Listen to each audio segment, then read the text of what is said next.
Voice of America'nın yapımcılığını üstlendiği Çin'deki kovuşturmadan kaçarak ABD'ye sığınan eski Uygur eğitimci ve girişimci Kasım Kaşgar'ın hikayesini anlatan belgesel film, belgesel insan hakları kategorisinde prestijli 2024 New York Festivalleri ödülüne layık görüldü. Kasım Abdurrahim Kaşgar, Çin işgali altındaki Doğu Türkistan'ın başkenti Urumçi'de Adnan Dil Eğitim Merkezi adında bir okulu kurdu. Kaşgar, Çin'i terk etmek zorunda kalana kadar 10 yılı aşkın bir süre boyunca bir zamanlar ünlü olan dil okulunda binlerce Uygur dili öğrendi. 2017 yılında ülkeden kaçtıktan sonra Uygurlara yönelik artan baskı ve keyfi toplu gözaltılar nedeniyle Çinli yetkililer tarafından zorla kapatıldı. Kaşgar daha sonra Amerika'nın Sesi'ne gazeteci olarak katıldı. Alman polisi aşırı sağcı Almanya için Alternatif Partisi'nin önde gelen siyasetçilerinden birinin danışmanını Çin adına casusluk yaptığı şüphesiyle tutukladı. Müfettişler Jian Ge'nin başta Çinli muhalifler olmak üzere parlamento faaliyetleri hakkındaki bilgileri Çin Devlet Güvenlik Bakanlığı'na aktardığından şüpheleniyor. Şüpheli, askeri amaçlarda kullanılabilecek teknolojiyi Çin'e satma şüphesiyle 3 Alman vatandaşının tutuklanmasından saatler sonra tutuklandı. Alman yetkililer Alman vatandaşı 3 kişinin Çin Gezi Servisiyle birlikte çalışarak askeri amaçlarla kullanılabilecek teknolojiyi Çinli ajanlara verdikleri şüphesiyle gözaltına alındıklarını bildirdi. Söz konusu teknolojinin Çin donanmasının güçlendirilmesine ciddi katkı sağlayabileceği belirtildi. Şahısların Çinli casuslara gemi motorları için son teknoloji makine parçaları ile ilgili bilgi verdikleri öngörülüyor. 20 Nisan'da Harvard Üniversitesi'nde gerçekleşen bir etkinlikte Çin'in ABD Büyükelçisi konuşma yaparken bazı öğrenciler tarafından protesto edildi.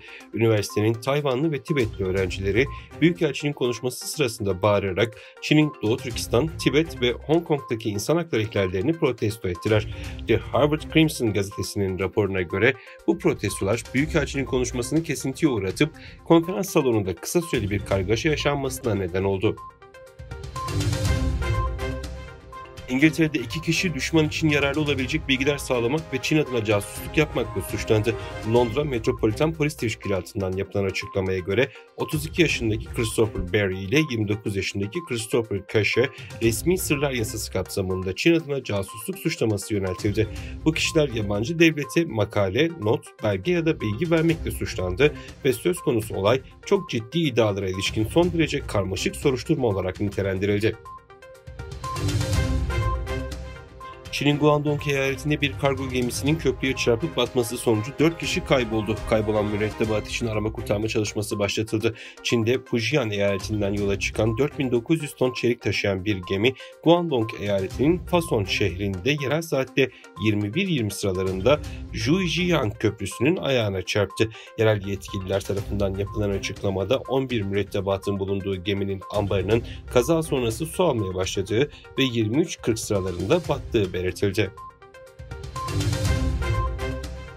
Dünya Müslüman Alimler Birliği'nin kurucularından Yemenli alim Profesör Doktor Şeyh Abdülmecid Zindani vefat etti. Zindani bir süredir Türkiye'de yaşıyordu. Şeyh El Zindani 2014'te Yemen'de yaşanan olaylardan sonra Suudi Arabistan'a geçti. Suudi rejiminin İhvan-ı Müslimin hareketini terör listesine almasının ardından ev hapsine alındı. Zindani daha sonra Türkiye'ye gönderildi.